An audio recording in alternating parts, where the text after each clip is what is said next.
Hello guys, नमस्ते and welcome back to my channel. मैं हूं मित्तल और आप देख रहे हो ब्रेन विथ ब्यूटी। आज मैं आपके लिए लाई हूं पिज़्ज़ा सॉस की रेसिपी।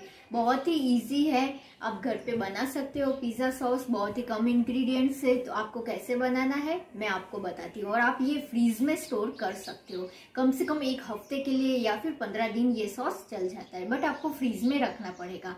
तो चलिए फ्रेंड्स, वीडियो को स्टार्ट करते हैं।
आपको मेरी फूड रेसिपी कैसी लग रही है, कुकिंग रेसिपी आपको मेरी कैसी लग रही है, आपको मेरे DIYs कैसे लग रहे हैं, वो सब आप मुझे कमेंट बॉक्स में ज़रूर से लिख के भेजिए।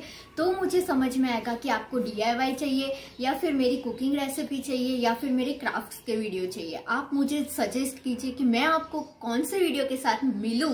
तो आप मुझे प्लीज़ ज़रूर से मुझे लाइक कीजिए, फॉलो कीजिए, सब्सक्राइब करिए मेरी चैनल को। और मैं आपको मिलती हूँ मेरे नेक्स्ट वीडियो में।